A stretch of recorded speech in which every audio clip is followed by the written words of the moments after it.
how to approach learning the Arabic language from the scholars themselves from hundreds of years ago, not contemporary scholars or anything like that. Now he says the first branch or Lugha al-Arabiya is two things, a branch and a foundation. The first is the branch.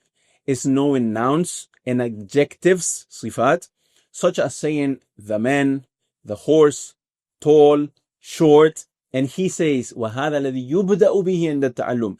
This is what a learner starts with when learning a language. As for the foundation, al-asl, so it says two things, a branch and a foundation. As for the foundation, it is speaking about the subject of the language itself, نعم, i.e. فَالْقَوْلُ عَلَى مَوْضُوعِ اللُّغَةِ, and then about the ways how it began and where it came from, and then about the ways Arabs speak when they communicate and how their speech is precise, both in literal meaning and in figurative meaning. So what does this mean? First, you learn the branch, which is the vocabulary, the nouns, the adjectives, the sifat, and this is what he said, this is what you start with learning. Then there is the foundation, which is knowing how the Arabs spoke with these words, how they communicated with the speech, literal meaning and figurative meaning. Let me give you an example. If you're learning the English language and you learn the word run, okay? Now you know what run means, the default meaning. However, now you're going to see somebody who's a native speaker and he will say, man, I ran out of money, man. I got to run it up. In the same sentence, he uses run with two different meanings. Now, so this is what he means by, learn the speech of the Arabs, both in literal meaning and in figurative meaning.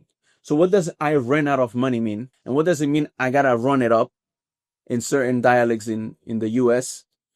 Now, the river runs next to my house. Now, I run a business. So with the Arabic language, you do the same thing. For example, something that most of you, even if you are beginning, you will know most of the times what dars means, right? Ad-darsu, the default meaning is lesson.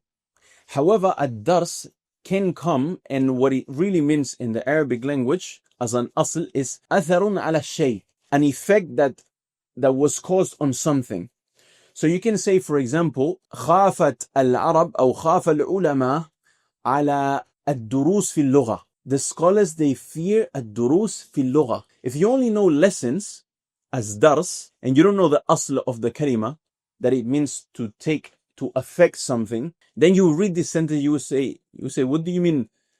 The ulama got scared of the durus upon the language? So if you go back to the meaning, to the original meaning, a dars is an effect, and it could be a negative effect, right? So you say when the ajam, when the foreigners came into the peninsula, the Arabic peninsula, there was a dars that happened in the Arabic language. There was an effect, right? And there was some sort of corruption that happened to the classical Arabic language. And by understanding the source meaning of darasa, you understand what at-tadris means better. At-tadris, to teach something, it means to repeat something to someone until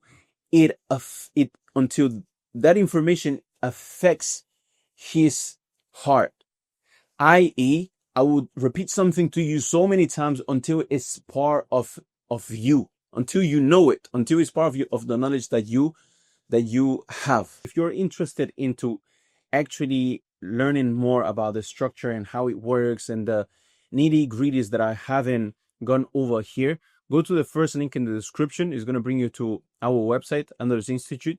Read through it, watch the video in there so you can learn better on how you can follow a proven step-by-step progress to actually get to the point where you are able to understand the Quran by yourself and understand Islam and have access to the scholars and the scholarly works.